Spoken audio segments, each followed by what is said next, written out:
የሊዮ ደካማ ጎኖች አንደኛ ትዕቢት። ሊዮ ብዙ ጊዜ ለራስ ከፍ ያለ ግምት ይኖረዋል። ይህም አንዳንድ ጊዜ እብሪተኝነትን ሊገድብ ይችላል። ይህ ከመጠን በላይ በራስ የመተማመን ስሜት ወደ ራሳቸው ያተኮሩ ወይም የሌሎችን አስተያየትና ስሜት ችላ እንዲሉ ያደርጋቸዋል። ሁለተኛ ግትርነት። አንዴ ሊዮ ሐሳባቸውን በአንድ ነገር ላይ ካደረጉ በጣም ተለዋዋጭ ሊሆኑ ይችላሉ። ጠንካራ ፍላጎት ያላቸው ባህሪያቸው ለውጡን እንዲቃወሙ ወይም የሌሎችን ምክር ችላ እንዲሉ ያደርጋቸዋል፣ ምንም እንኳን ለነሱ ጥቅም ቢሆንም። ሶስተኛ ትኩረት የመስጠት ፍላጎት።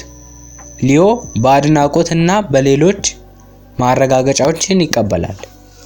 ይህ የትኩረት ፍላጎት አንዳንድ ጊዜ በአስደናቂ ሁኔታ እንዲሰሩ ወይም ትኩረቱን ከመጠን በላይ እንዲፈልጉ ያደርጋቸዋል። ይህም በአካባቢያቸው ላሉ ሰዎች ሊጠፋ ይችላል። አራተኛ ኩራት። ሊዮዎች በስኬታቸውና በምስሉ ትልቅ ኩራት ይሰማቸዋል። ኩራት አዎንታዊ ባህሪ ሊሆን ቢችልም ወደ ትህትና ጉዳዮች ሊያመራ ይችላል እና ስህተት ሲሆን አምነው ለመቀበል ወይም አስፈላጊ ሆኖ ሲገኝ እርዳታ ለመጠየቅ አስቸጋሪ ያደርጋቸዋል። አምስተኛ ድራማዊ ምላሾች።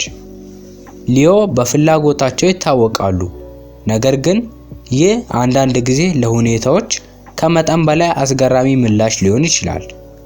ወደ አላስፈላጊ ግጭቶች ወይም አለመግባባቶች ሊመሩ የሚችሉትን ነገሮች በተመጣጣኝ መጠን ሊነፍሱ ይችላሉ።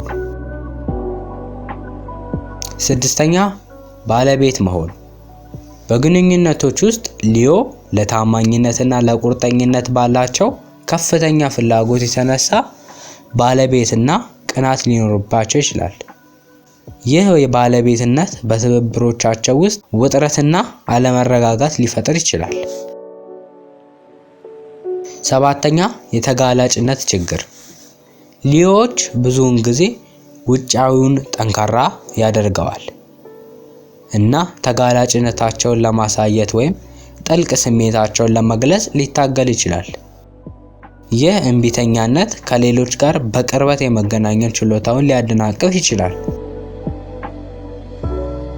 እነዚህ ድክመቶችን በመገንዘብ ሊዮ ግለሰቦች ወደ ግላዊ እድገት ሊሰሩና ለግንኙነታቸው እና ለራሳቸው ግንዛቤ የበለጠ ሚዛናዊ አቀራረብን ማዳበር ይችላሉ።